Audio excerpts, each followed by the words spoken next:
Direct News TV. April 23, 2024. Russia-Ukraine War Live News, Moscow threatens to target Western weapons. The U.S. Senate is to vote on a military aid package for Ukraine that is all but certain to pass after the House of Representatives approved the assistance with broad bipartisan support. Referencing the U.S. aid package, Defense Minister Sergei Shoigu says Russia will increase the intensity of attacks on Western weapons.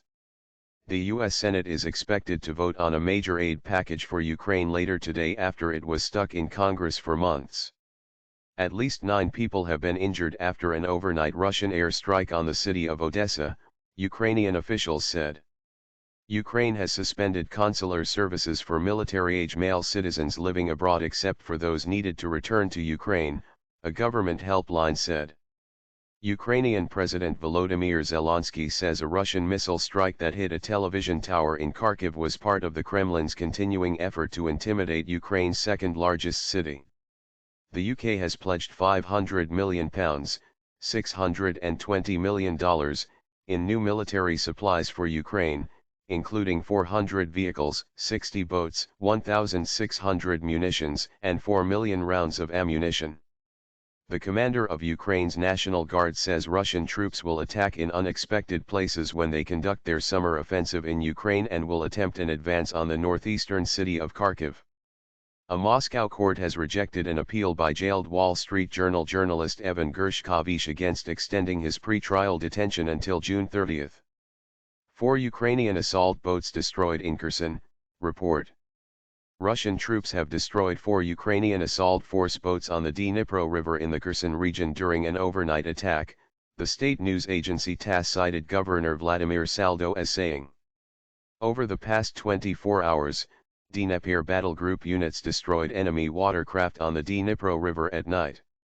Specifically, they uncovered and eliminated 4 enemy boats with an assault force of up to 15 militants from the 35th and 37th Marine Infantry Brigades, Saldo wrote on Telegram. He added that Russia's Dnepr battle group hit the 141st, 65th and 128th Brigades of Ukrainian armed formations, struck temporary deployment sites, military hardware and artillery positions of the Ukrainian army on the right bank of the Dnipro River. He said troops had also successfully fought against reconnaissance and attack drones. The enemy's total manpower losses over the past 24 hours amounted to 45 militants and 2 military vehicles were destroyed, Saldo said. Russia says it hit a warehouse containing Ukrainian weapons. Russia's military hit a warehouse with unmanned aerial vehicles, UAVs, of the 113th Ukrainian Defense Brigade and destroyed the launcher of an American MiM-23 Hawk anti-aircraft missile system, SAM. The state-run TASS news agency cited the Russian Ministry of Defense as saying. Operational tactical aviation, missile forces, and artillery of groupings of troops of the armed forces of the Russian Federation destroyed a launcher of the MiM-23 Hawk anti-aircraft missile system made in the United States, the ministry said. The ministry added that forces hit a warehouse containing Ukraine's forces' manpower and military equipment. No fencers from Russia, Belarus to participate in games, says Federation. The European Fencing Confederation says no fencers from Russia or Belarus will participate in the Paris Olympics after those eligible under a neutral banner did not enter for European qualifiers.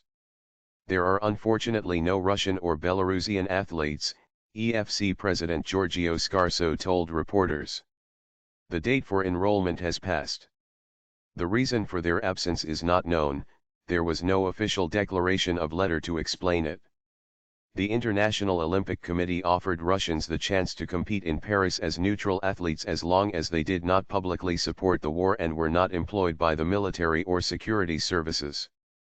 Earlier this week, Russian Fencing Federation head Ilgar Mamedov told Sports.ru, no Russian fencers will go to these Olympic Games.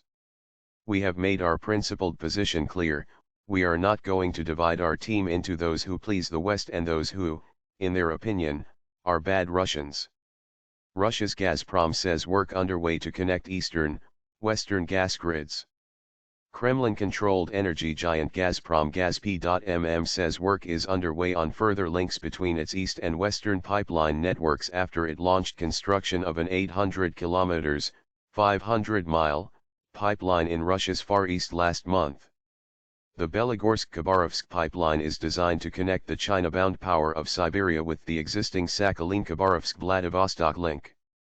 Due to Russia's invasion of Ukraine, Russian gas flows to Europe have dropped sharply. Russia is redirecting gas flows and seeking to forge closer ties with Asia, particularly with the world's number 2 energy consumer, China. Moscow is also seeking to boost pipeline gas exports to China through the construction of the Power of Siberia 2 pipeline. The pipeline is designed to carry 50 billion cubic meters, BCM, of natural gas a year from the Yamal region in northern Russia to China via Mongolia. Almost as much as the now idle Nord Stream 1 pipeline to Europe under the Baltic Sea that was damaged by blasts in 2022. In case you're just joining us, let's bring you up to speed on some of the latest developments. 11 Russians have been killed and 48 injured over the past week in border regions due to Ukrainian attacks, the state news agency TASS cites the Russian Foreign Ministry as saying. Russia is cancelling a procession in Moscow to commemorate World War II victims for a second year due to growing security concerns, officials announce. British Prime Minister Rishi Sunak has announced £10 billion, $12.43 billion, of extra long-term funding for munitions in light of the war in Ukraine. The commander of Ukraine's National Guard says Russian troops will attack in unexpected places when they conduct their summer offensive, and he predicts they will attempt an advance on the northeastern city of Kharkiv. My name is Kingsley. Please like, share, subscribe and hit that notification bell so you can be the first to be notified whenever we post. You won't regret it.